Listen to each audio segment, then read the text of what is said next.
pas plus fort que mon Dieu, c'est pour ça que je veux témoigner. Et j'ai crié, Dieu a écouté mes prières, mais j'ai pas attendu le miracle pour avancer, chanter sa gloire. Et la gloire de Dieu, je vais chanter, je vais chanter. Genèse 3, verset 1, on va lire. Le serpent était le plus rusé de tous les animaux des champs que l'Éternel Dieu avait fait. Il dit à la femme, Dieu a-t-il réellement dit, vous ne mangerez pas tous les arbres du jardin? Je m'arrête là. Vous savez pourquoi il est passé chez la femme? Parce que Satan... Non. Est-ce que vous savez pourquoi le serpent est passé par la femme? Je vais vous le dire. Adam avait la connaissance exacte de tous les animaux du jardin d'Éden. Il les connaissait parfaitement sur le bout des doigts. C'est lui qui a nommé les animaux. Ève n'était pas là. Donc Ève ne connaissait pas la ruse du serpent. Mais Adam, lui, connaissait. Donc le serpent ne pouvait pas venir séduire Adam parce que Adam avait la connaissance. La connaissance, c'est la lumière. Il ne pouvait pas le séduire. Vous comprenez? Donc, le serpent est venu...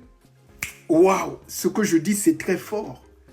Le serpent s'est servi de l'ignorance de Ève pour la faire tomber dans le péché. Ah, Seigneur, merci. Waouh! Le serpent s'est servi de l'ignorance de Ève pour la faire tomber dans le péché. C'est pour ça qu'il est écrit « Mon peuple périt, faute de connaissance ». Mais Adam avait la connaissance de tous les animaux. Il était le chef du jardin d'Éden. Il les connaissait sur le bout des doigts. Chaque animal, il connaissait. Le serpent était un animal. Il était un animal du jardin.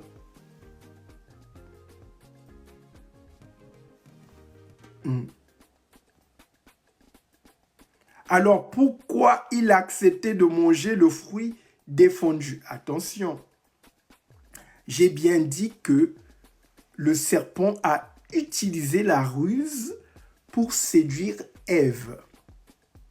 Donc, il est passé par le support de l'ignorance pour faire tomber Ève dans le péché. Maintenant, Ève est partie séduire son mari. C'est tout à fait normal. Ils formaient une seule chair. Adam aimait Ève. C'est pour ça que j'ai coutume à dire, quand j'enseigne sur le mariage, que quand un homme te fait entrer dans le mariage, ma sœur, il ne pourra que t'écouter.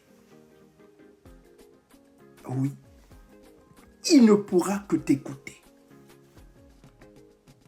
La femme a cette capacité d'influencer, même sans parler. Sans parler, une femme t'influence. C'est pour ça que je dis à mes sœurs, pour gagner un homme, c'est par ta conduite. Tu n'as même pas besoin de parler. La conduite pieuse d'une femme, la douceur d'une femme fait tomber l'ego de l'homme. Il est faible, si je peux dire. Vous comprenez? Parce que dans le jardin d'Éden, c'était le vrai amour que Adam et Ève ont expérimenté. Il n'y avait pas le péché, donc ils ne pouvaient que manger. Parce que il est écrit dans la Bible, dans 1 Corinthiens 13, à partir du verset 4 jusqu'au verset 7, l'amour ne soupçonne point le mal. Donc Adam n'a pas soupçonné le mal. Oh Seigneur, merci. Merci pour toutes ces révélations. Adam n'a pas soupçonné le mal. C'est pour ça qu'il a mangé. Pourquoi il allait refuser? Ève et sa femme.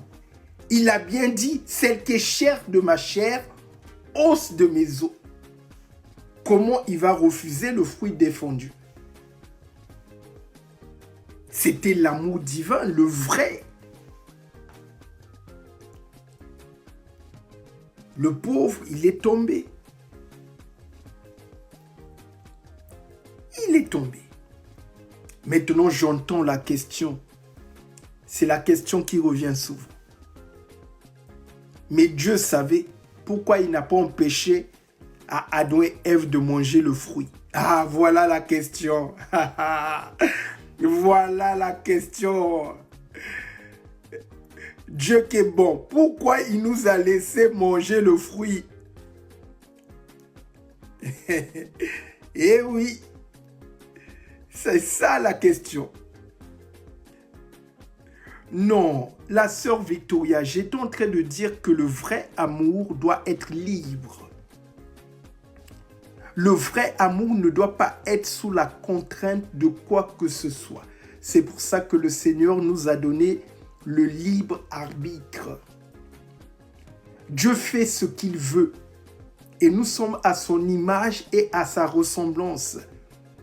Dieu veut qu'on soit libre dans nos mouvements, dans nos actes, à une seule condition, qu'on puisse reconnaître notre place de créature, qu'il est souverain, qu'il est au-dessus de tout. Et le vrai amour, c'est faire ce qui est juste aux yeux de Dieu. C'est ça l'amour. Le péché, c'est mépriser le Créateur, alors que tu es une créature. Une créature a des limites. Dieu n'a pas de limite, il est le Créateur. Donc, il peut appuyer un bouton. Il appuie un bouton, court-circuit, court-circuit. Il n'y a plus de lumière. Dieu est souverain. Le péché, c'est ne pas reconnaître son état de créature. S'il faut définir le péché de manière très simple, Dieu seul est le créateur. Un seul créateur. Tout le reste des créatures. Tout le reste. Une créature a toujours besoin d'un support. Toujours. Si tu veux t'épanouir, si tu veux expérimenter le bonheur, si tu veux réussir, si tu veux connaître le succès, il te faut un support.